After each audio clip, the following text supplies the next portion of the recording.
ఏడాది పాలనలో భాగంగా డీటెయిల్డ్గా బీఆర్ఎస్ పార్టీ తరఫున 7వ తారీఖు నాడు ఈ ప్రభుత్వ వైఫల్యాలపైన ఛార్జ్ షీట్ వేస్తాం.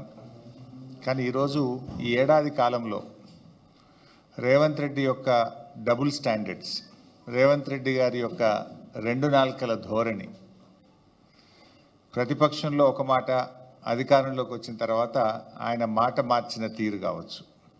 ఈవెన్ కొన్ని సందర్భాల్లో ముఖ్యమంత్రిగానే ముందొక మాట తర్వాత ఒక మాట, అంటే ముఖ్యమంత్రిగా బాధ్యతలు చేపట్టిన తర్వాత కూడా ఆయన మాట మార్చిన తీరు.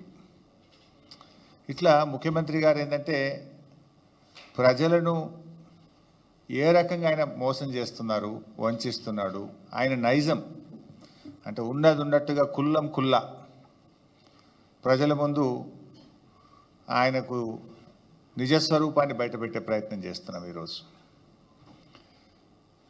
మనం జనరల్గా రెండు తలకాయల పాము గురించి అందరం విని ఉంటాం కదా. రెండు తలకాయల పామును చూసి మనం చాలా భయపడతాం,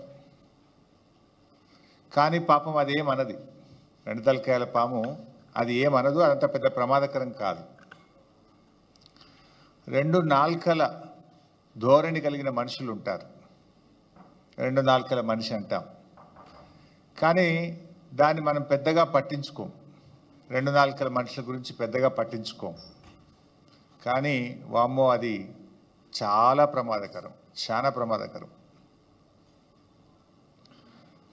అయితే ఈ రెండు నాల్కల వైఖరికి ఎవరు నిదర్శనమని రాష్ట్రంలో ఎవరిని అడిగినా కూడా స్పష్టంగా నిస్సందేహంగా చెప్తారు ఆయన ఎవరు అంటే రేవంత్ రెడ్డి, మన రాష్ట్ర ముఖ్యమంత్రి.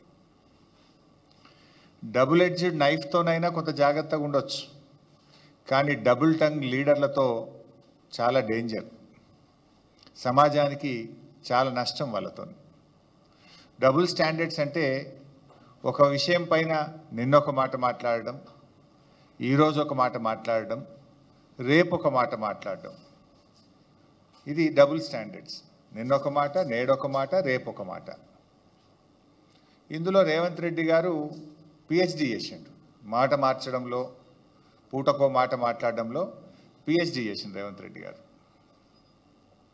ఉల్టా ఇంకా మళ్ళీ ఆయన్నే అంటాడు, ఇంకోటి దబాయిస్తాడు, అయ్ ఎవడా అన్నది, ఎవరన్నారు ఆ మాట అని ఉల్టా దబాయించి ముచ్చటగా మూడో స్టాండ్ చెప్పగలిగిన నేర్పరితనం కూడా రేవంత్ రెడ్డి గారిలో ఉంది. ఇవన్నీ నేను ఉత్తగా మాటలు చెప్తలేను, మీకు అన్నీ ఆయన నిజస్వరూపమే బయట పెడతా.